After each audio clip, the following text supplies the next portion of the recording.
Então, novamente, boa tarde a todos e bem-vindos. Conosco para esta sessão, esta segunda sessão da tarde, temos o professor Mark Jansen, que penso que seja conhecido da maior parte de nós, que trabalhamos na área da psicologia e da dor, não é? Um dos grandes especialistas, um dos maiores especialistas da área, sobretudo com adultos, desta feita com adultos a nível internacional. O professor Mark é vice-presidente para a investigação do Departamento de Medicina Física e Reabilitação da Universidade de Washington. Enquanto clínico e investigador, tem vindo a desenvolver e a estudar a eficácia de programas de intervenção multidisciplinares, com uma componente psicológica, e estudar, portanto, a eficácia destes programas de intervenção junto de pessoas com dor crónica, bem como a desenvolver workshops nacionais e internacionais sobre esta temática e, portanto, também a contribuir em grande medida para a formação de novos profissionais e investigadores desta área.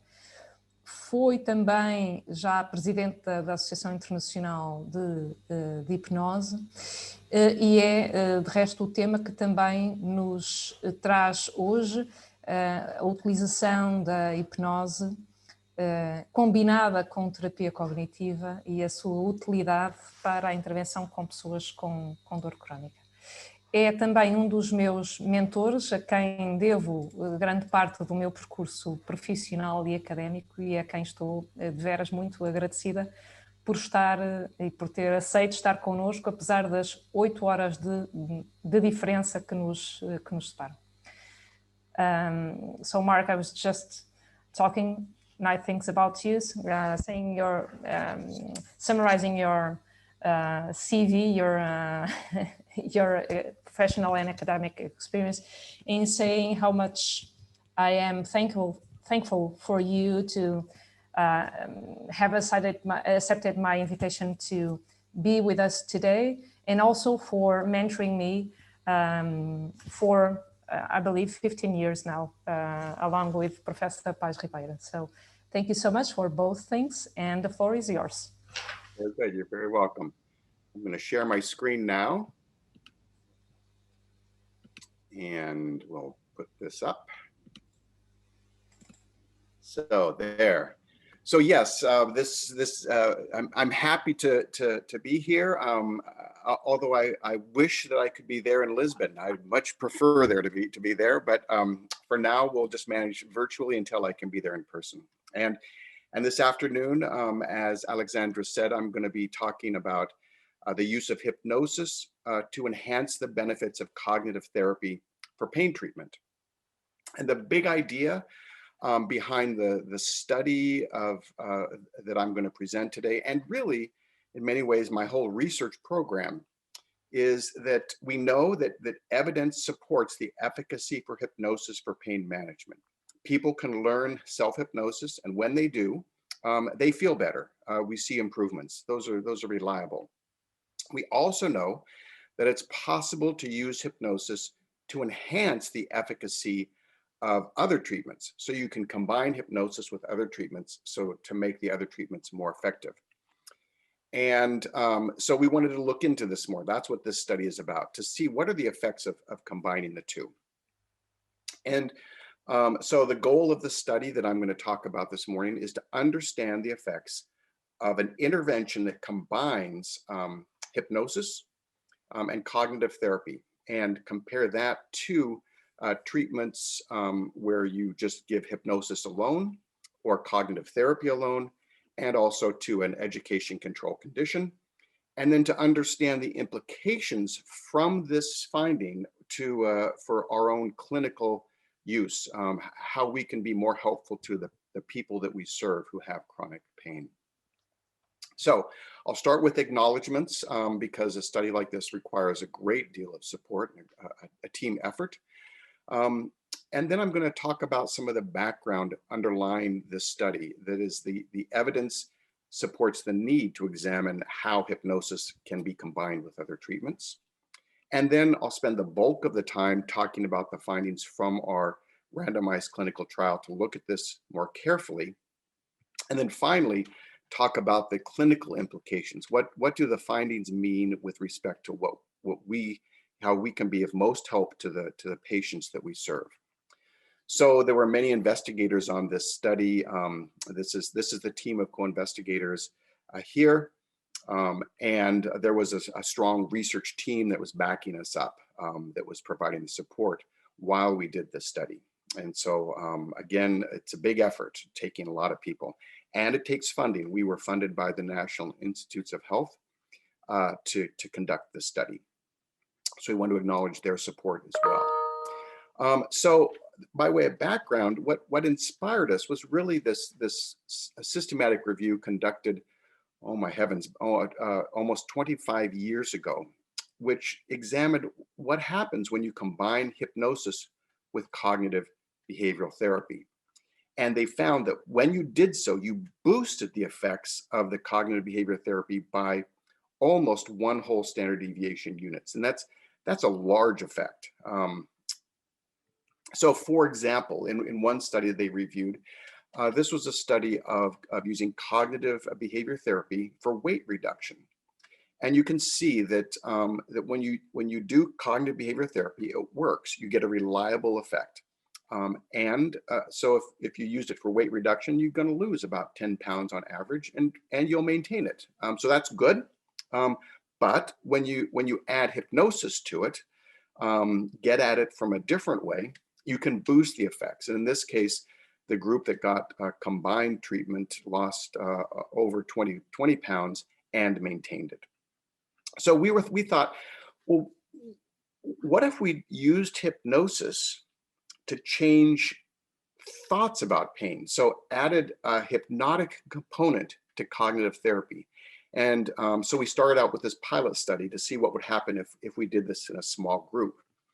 And in this study, we gave a group of individuals with chronic pain education about pain, 4 sessions. We also gave them a cognitive therapy using logic to change how they thought about their pain. We gave them, trained them in the use of hypnosis, focusing on pain reduction. And then we gave them this combined intervention, hypnotic cognitive therapy, using hypnosis to change thoughts about pain. These were 16 individuals with multiple sclerosis and chronic pain. And we measured pain intensity and pain interference before and after each of the modules. And because this was a pilot study, we didn't expect to have enough power to test for statistical significance. So we really wanted to look at the effect sizes. And for those of you who know what effect sizes are, they're a way of standardizing how you look at the effects of a treatment. And it's expressed in standard deviation units. And so if you get improvement on some outcome of about a fifth of a standard deviation, 0.2, people will say, yeah, that was an effect. I noticed it. It was small, but yeah, there was an effect, noticeable. If you get a half a standard deviation, people will say, yeah, that was a pretty big effect. That made a difference in my life. That's a nice medium effect. And then if it's 0.8 or larger, people say, yes, that was a large effect. That really made a difference in my life. So for this study, and in fact, for all research now, people look at, in addition to statistical significance, effect sizes. But you especially want to do this with pilot studies. So what did we find? We found that when you gave people 4 sessions of education about pain, you taught them how pain worked, there was a small, but a much less than there was a very weak effect on pain intensity, almost none. When you gave them cognitive therapy and taught them in 4 sessions to change how they thought about their pain, we got a small effect. And this is about the average effect size you get with cognitive therapy for pain management. It's a reliable but small effect on average. When we taught them hypnosis as a way to reduce their pain, to get control of their pain intensity, we doubled that effect size, and it was a medium effect. And we didn't know what we'd get with the hypnotic cognitive therapy. Based on the review, we thought we might see a boost, but we didn't know. But to our surprise, it was rather large. The combined treatment really substantially decreased pain intensity in these folks. And remember, we were not using hypnosis to decrease pain intensity. We were using hypnosis to help them change how they thought about their pain.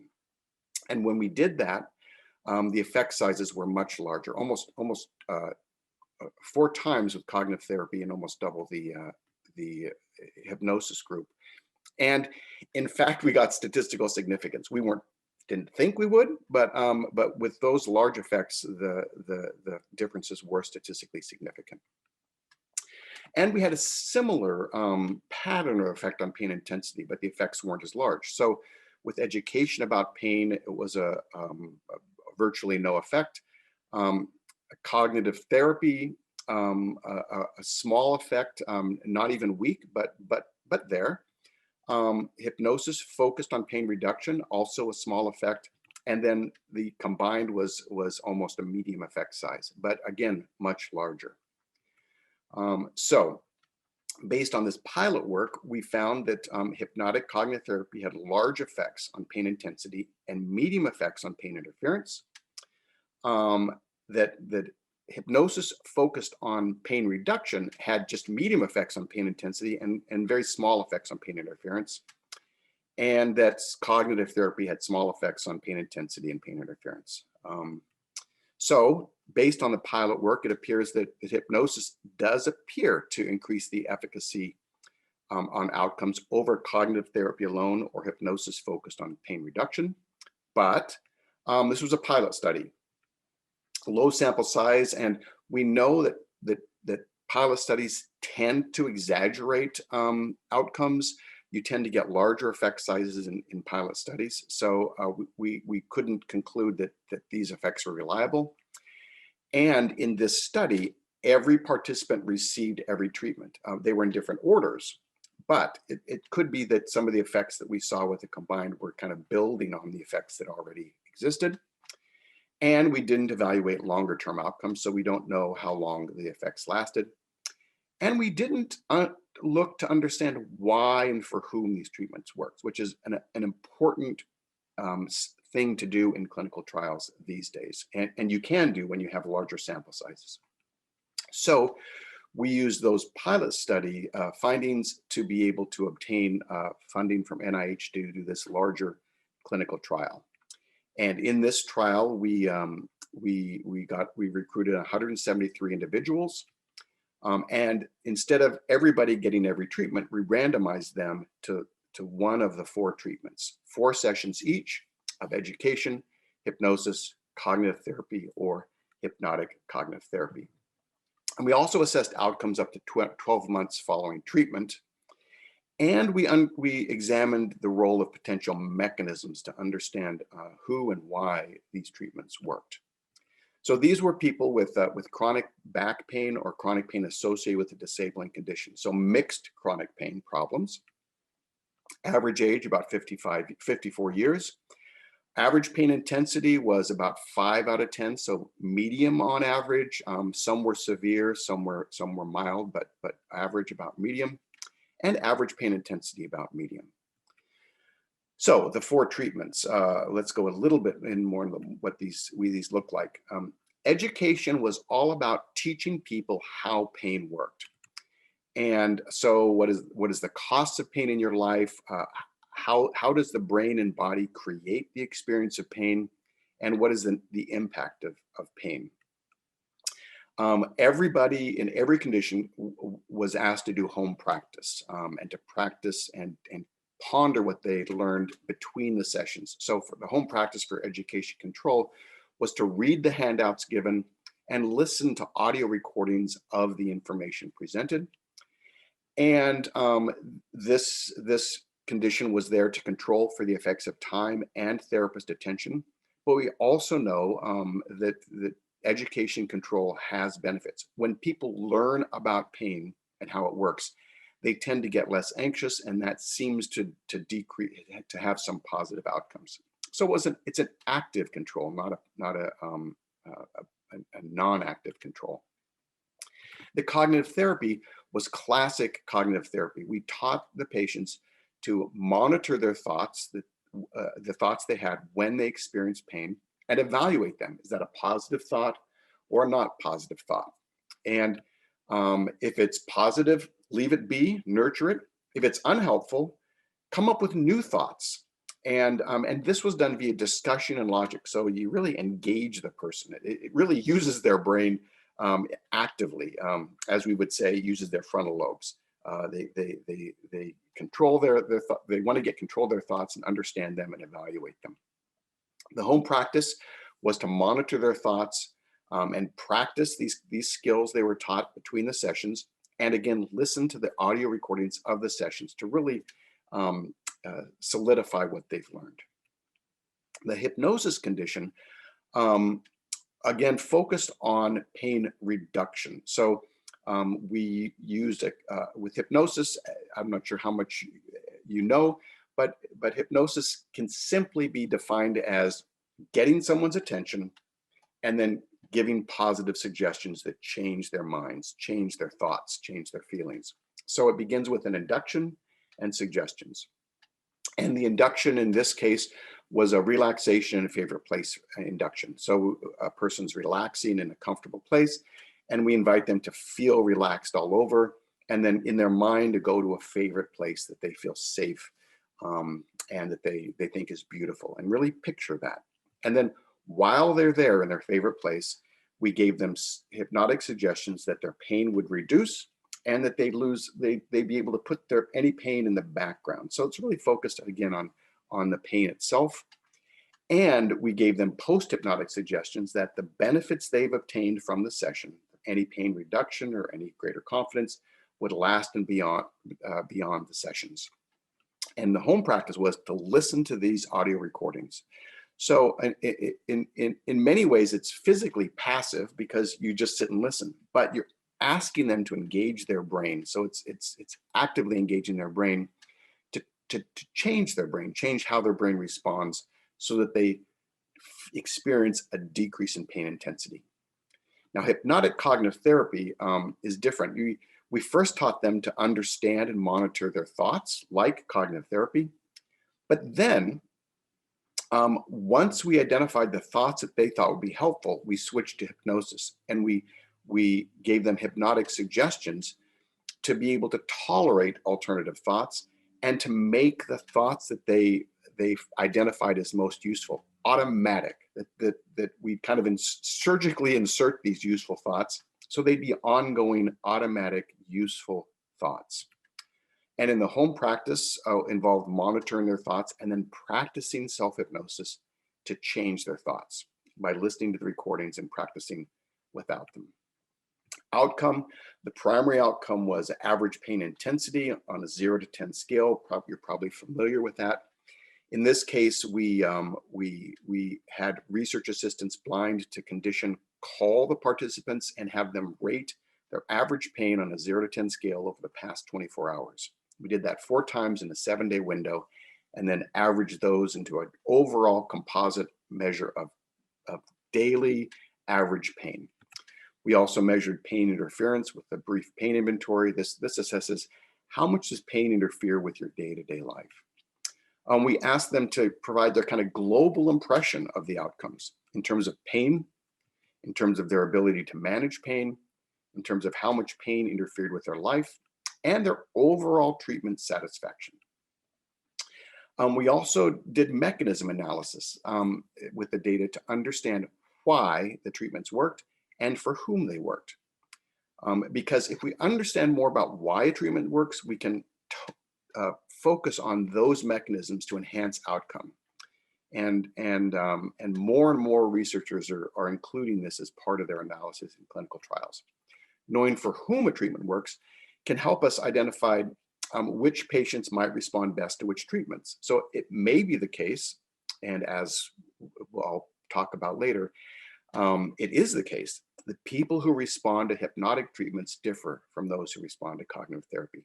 So understanding that, we can help guide people to the treatments that they're more likely to be responsive to. So for the mechanism variables, we thought that some or all of these treatments might work in part because they change or reduce how much the patients are catastrophizing about their pain, how much they're thinking negative thoughts. Thoughts like, I worry all the time about whether it will end, I feel I can't stand it, I keep thinking about how much it hurts. We want to reduce and eliminate those thoughts. And we think that these treatments work in part because they do so. We also have evidence from prior research that how much people feel in control of their pain is a mechanism for helping them hurt less. When people feel they have the ability to control their pain, their brain seems to give them less pain. And so thoughts like, I have learned to control my pain, or there are many times when I can influence the amount of pain I feel. And we think that some or all of these treatments may work because they change these beliefs. We thought that the treatments might work more if people practiced more, because it's about skill building. So we wanted to look at that. And to do that, we looked at the number of days they practiced, they used their worksheets, etc. So both practicing, engaging with their home practice, but also just listening to the recordings. So for whom, there's some evidence that hypnotizability, which is a trait, it seems to be a biological trait that has genetic components and is associated with amount of white matter in the brain, or the amount the brain parts communicate with each other. There's some evidence that hypnotizability predicts response to hypnosis treatment. So we thought that this would be useful as a potential moderator. We didn't know, because no one's ever examined, how much hypnotizability might predict response to cognitive therapy. So we wanted to look at that. We also, and we measured it using the Stanford Hypnotic Clinical Scale, which is basically doing a hypnotic induction and inviting people to have 5 different hypnotic responses. And you sum them, the ones they responded to, and that's their hypnotic score. We also measured brain activity, because we know from our pilot work that people with different types of brain activity seem to respond to the different treatments. And we know that there are over 100 billion neurons in the brain, and they communicate with each other by firing on or off at different frequencies. And we know that that people tend to respond more to hypnosis when they have a preponderance of slower wave activity and less fast wave activity, and that a person's brain profile is a trait. It's very stable. So there are some of all the people listening to this talk, for example, some of you have brains that have more slow wave activity. You have more theta and more alpha and less beta and gamma, or especially beta. Others of you have less slow wave activity and more fast wave activity. And it seems to be the case that there's a tendency for people to respond more to hypnosis when they have more of the slow wave activity. We didn't know until we've done the study how this would predict response to cognitive therapy. Okay, so you measure with EEG, and you break up which measures the number of neurons on the surface of the brain firing at these different frequencies. And then you can break it up to see what's the preponderance of these different bandwidths. It's pretty cool. Okay, so what were the results? We found that hypnotic cognitive therapy had a very large effect size, almost 1.4 standard deviation units in pain and intensity reduction, and that this maintained for 12 months. What about the other treatments? Well, education alone as an active treatment also was associated with a reduction in pain. So this may have been regression to the mean of all of them, but hypnotic cognitive therapy was statistically significantly greater, and this reduction maintained. Cognitive therapy was better than education, but not as good as hypnotic cognitive therapy, and not statistically different than the education control condition. And inconsistent with our pilot work, the treatment focusing on hypnosis, while they reported a large reduction in pain, it was less than all the other treatments, and it was also not statistically significantly different than education. In pain interference, again, the hypnotic cognitive therapy had the largest effect, a very large effect, a decrease, 1.8 effect size that generally maintained for 12 months, a small bounce back. And all other 3 treatments were very similar and had a much less of an effect. And again, the hypnotic cognitive therapy group was statistically significantly greater than the other 4. In terms of global ratings of change, how did people feel about the treatments all overall? The percentage of people who said that their pain was much or very much improved varied from about 35% to 60%, and the group with the largest percentage was the hypnotic cognitive therapy group at 59% of this group said their pain was much or very much improved. That's a pretty substantial effect for pain. You may recall or may be aware that cognitive therapy alone has a pretty weak effect. So this looks pretty large. In terms of the sense of pain management, both the hypnotic cognitive therapy and the cognitive therapy group came out on top with a 60 and 68% rates, higher than the other 2 groups. With how much pain interference was improved, we got the larger effects with the hypnotic cognitive therapy and, in this case, the education group. Not as much as the other global effects, but still the larger ones with these 2. And then finally, overall treatment satisfaction, the hypnotic cognitive therapy group had the largest. So across the board, the hypnotic cognitive therapy group had the highest global ratings of improvements. Not all of those were statistically significant. In fact, I think only 1 was. So what's the summary of the outcome of this study? All treatments resulted in improvements.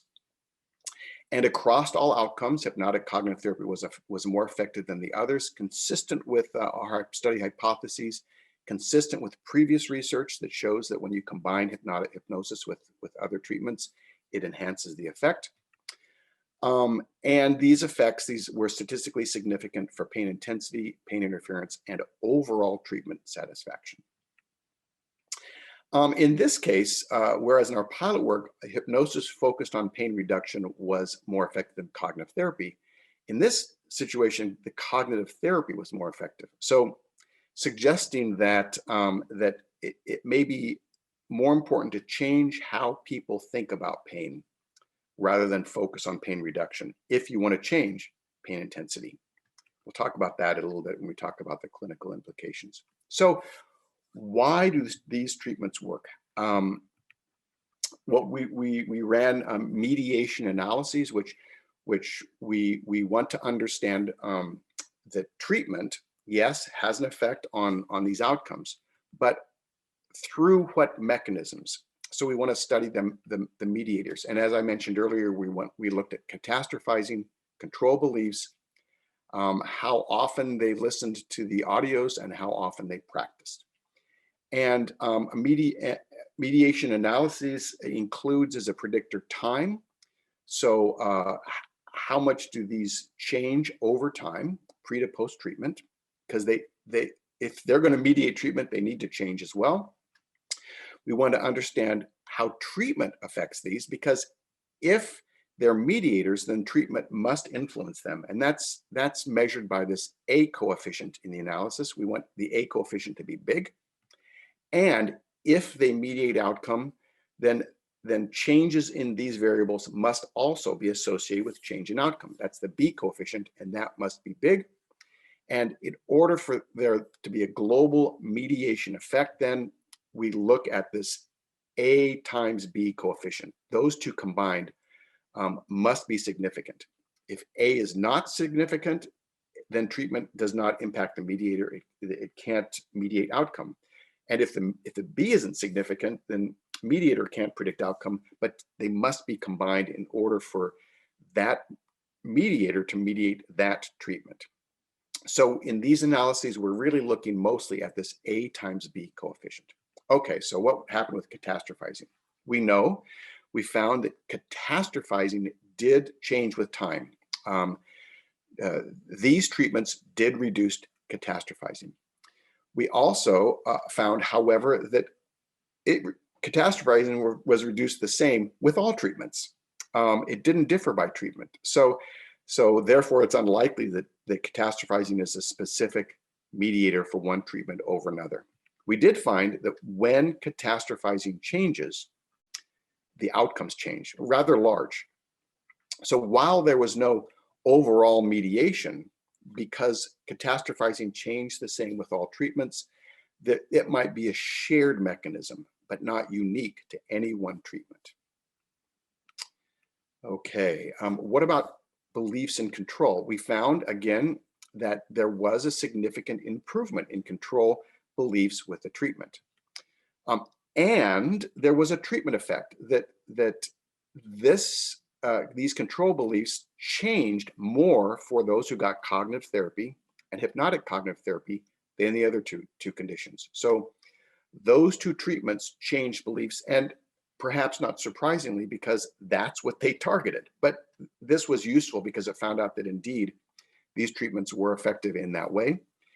And control beliefs predicted outcome, both outcomes, and rather large effects. So we have evidence for mediation that the cognitive therapy treatment and the hypnotic cognitive therapy operate in part because they change control beliefs. And this is important as important clinical implications. It's a specific mechanism for these two treatments.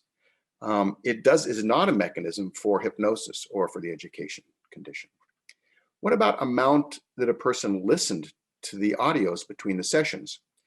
Well, we found a significant treatment effect that people listened to the hypnotic cognitive therapy audios more often than any of the others. They liked them and they listened. However, that was not associated with outcome. So in fact, listening more didn't improve outcomes. It entertained the people perhaps, but itself wasn't a reason for the benefits. Just the amount that people listened to as it was enough. You don't necessarily have to listen to it every day. Everybody was engaged. Everybody listened. Okay, so what about days of practice? In fact, there was a treatment effect. Different treatments affected how much people practiced. And people practiced the cognitive therapy, hypnosis, and hypnotic cognitive therapy more often than the education. So participants. So they were more engaged in treatment in that way, and practice made a difference. The more people practiced, the better they got, the more engaged they were with the number of days they did that between session practice. So we have a significant mediation effect that these treatments work in part because people are practicing, not necessarily listening to the audio recordings, but practicing outside of the audio recordings with those practicing activities that I described earlier. So practice matters. Okay, so the summary of the mediation's findings: catastrophizing may be an important shared mechanism across all four treatments.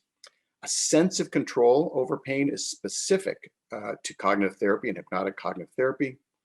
And although people in the hypnotic cognitive therapy group listened more to the recordings than others, this did not explain the greater beneficial effects of hypnotic cognitive therapy. Those effects were for other reasons. But practice other than listening to the recordings did explain some of the beneficial effects of the active treatments. So now we'll switch for whom. And we looked at hypnotizability, and we found that those who are more hypnotizable responded more to the hypnotic cognitive therapy. So yes, hypnotizability was important. And interestingly, this is a new finding that we haven't published yet. We're about to submit this, but hypnotizability also predicts response to cognitive therapy, but in the opposite way. People who are less hypnotizable respond more to cognitive therapy.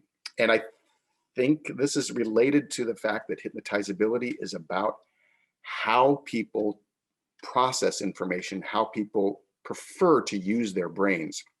And so if you want have a brain that likes to be active, logical, thinking, processing, then you better go to cognitive therapy perhaps, because that's not going to be a very hypnotizable brain. But if you have a brain that likes to relax, think about things, focus on the beautiful sunsets and absorb information, you might respond more to hypnotic cognitive therapy.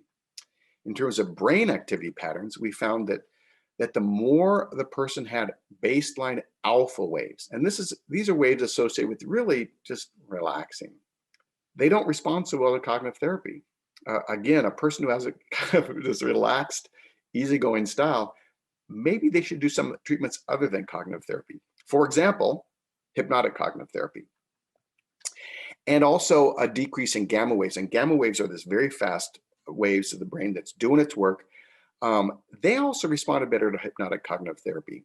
And we don't have time to talk about how theta and slow waves and gamma waves can work together, but that's probably why we had this finding.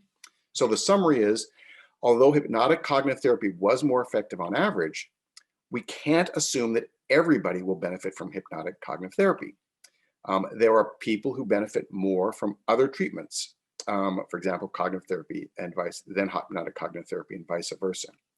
So, biggest and most important bottom line message is that although on average hypnotic cognitive therapy was the best, different people respond more or less to different treatments. That doesn't mean everybody should get hypnotic cognitive therapy. So now we'll switch to clinical implications. And we found that all 4 treatments were associated with benefits. So if you're a clinician, probably a good idea to learn all 4. Don't just focus on, I only do acceptance and commitment therapy, or I only do cognitive therapy, or I only do hypnosis. An effective clinician is one who understands and has in their toolkit multiple strategies because different people respond to different treatments. If you had to pick one, maybe you only had time to learn one skill, then maybe hypnotic cognitive therapy is the one to learn because it's the most effective on average. But again, not everybody will respond. Now, when using hypnosis, probably best to limit suggestions focusing on pain reduction, because the more effective approach was using hypnosis to change beliefs about pain. And again, when you ask people to reduce their pain, you're asking them to focus on their pain. So maybe that's part of why, it's like a negative suggestion. A person still has to feel pain in order for them to reduce it. It's like, don't think of a pink elephant. Well, what's going to happen? You're going to be thinking of a pink elephant. Parents know to not tell their children, don't stick your finger in that electric socket, because that's what the child will do. Instead, give suggestions about health, energy, strength, what the person is going towards rather than what they're going against. Because what a brain thinks about is where it goes. We want to suggest thoughts that are inconsistent with catastrophizing, experiencing joy, being curious, having hope, and emphasize especially a sense of control over pain, because that seems to be key.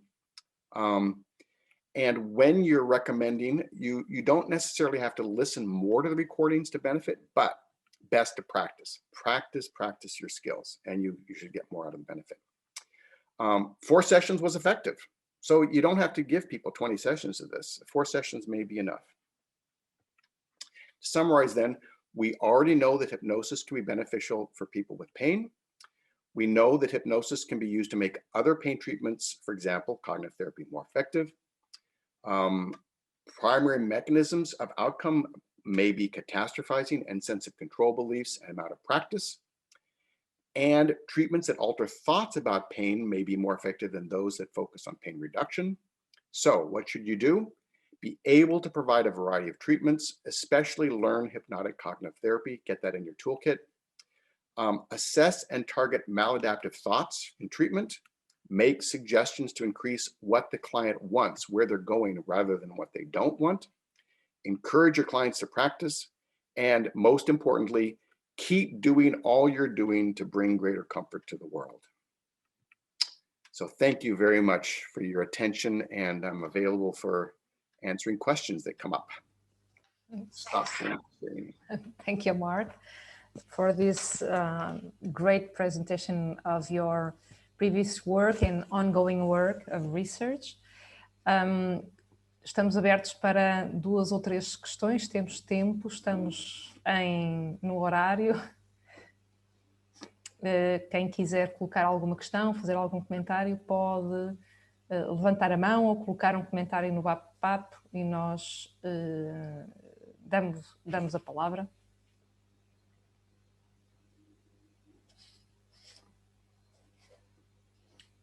So maybe to warm up the public present, I'll just make one brief question, and then I'll give the floor to Constança Galvão.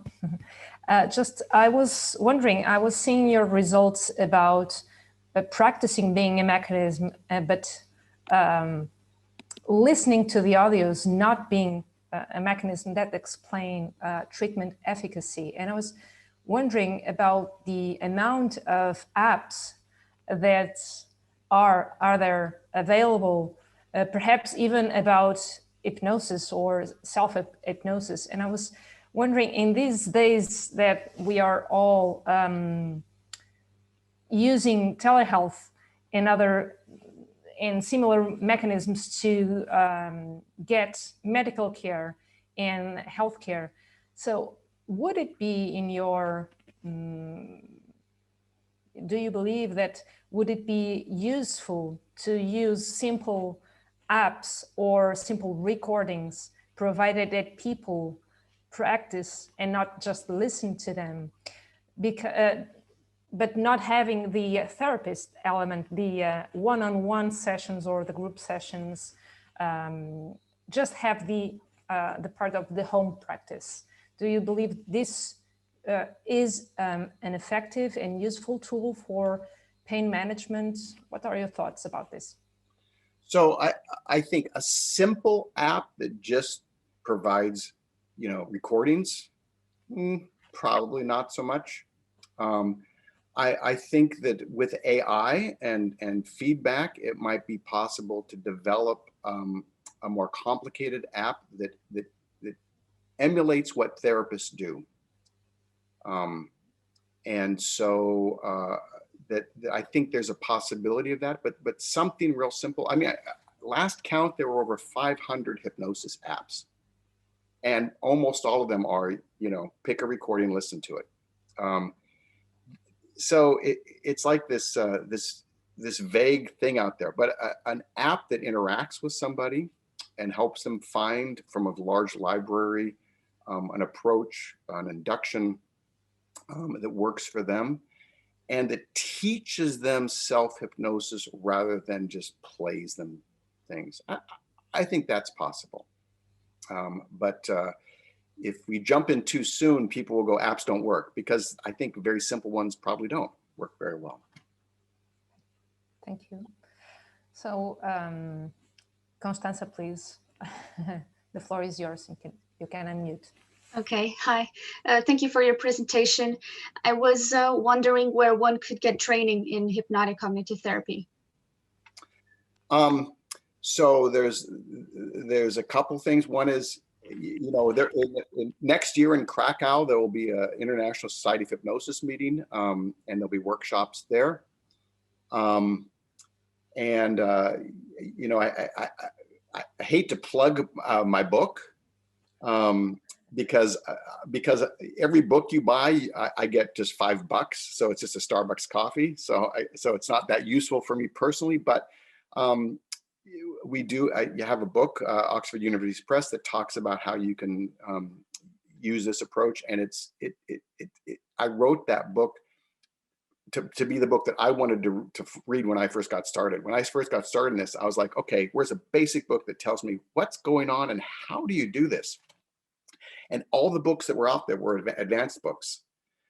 So I wrote the book that was really basic. Do this, do this, do this. So you might go there. Yeah, those are the two places. Every country, I'm not sure if Portugal has a constituent society of the International Society of Hypnosis yet. So I'm not sure either, but yeah. Here with us is Patricia Pinto, who is working on adapting hypnosis-based treatments for chronic pain. I don't know if she wants to join in the discussion, but we have her. I can say that as the president-elect, the president-to-be of the society, we'd be happy to work with a group of you to start a society. We'll get some workshops going there. Mm-hmm. Thank you, Constanza. I don't know if anyone else wants to make a comment or make a question.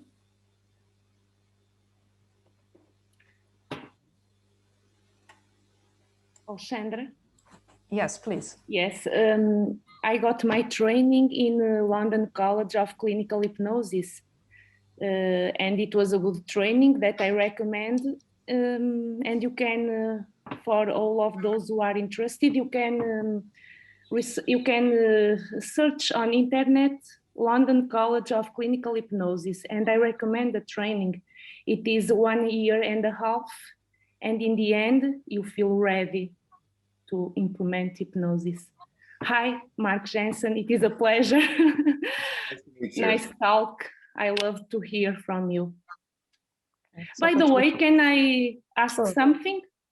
Sure. I was wondering, and this is a question always in my mind, and I'd like to know what Mark Jensen recommends. Do you recommend hypnosis individually or in group in terms of pain management? So the answer is yes. To both. Both. Yeah, we've done both. We just finished a clinical trial looking at group therapy. And the reason to do group therapy is that it's much less expensive. People can feel supported because they work with other people that are like them, so they don't feel so alone. And it's probably less effective on average, group therapy, because with individual hypnosis, with a skilled clinician, you really tailor your voice, you tailor the suggestions, you get feedback during the session, you get feedback after the session, and together you go on this journey where you find, where does this brain need to change and how does it change the best? With group, you have, 8 people, 12 people in a room, and you give generic suggestions. They're very, they're positive, but they're also very permissive. You will find yourself in your favorite place, whatever it might be. It might be inside, it might be outside. Whereas with an individual, they go right to their place. So it's probably less effective, but it's very efficient. Okay. And there may be individuals who prefer it. So, if I were running a clinic, I would want to offer both. Okay, thank you. So, time for one question more. Temos tempo para mais uma questão, se houver.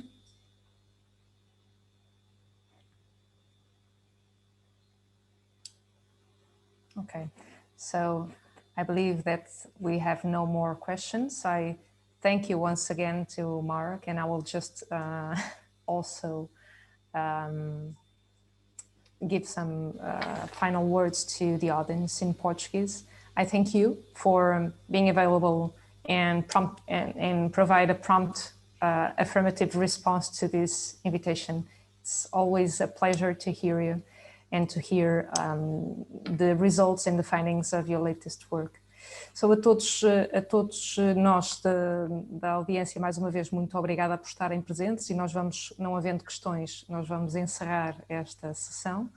Juntamos-nos novamente às 5 da tarde para uma mesa redonda ou uma tertúlia sobre as experiências subjetivas de intervir em equipa multidisciplinar junto de pessoas com dor crónica e também a perspectiva da própria pessoa com dor crónica.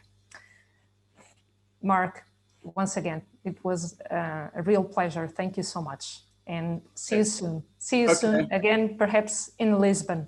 Excellent. I'd like to see you all there in Lisbon soon. Yes. Take care. Bye-bye then. Bye-bye.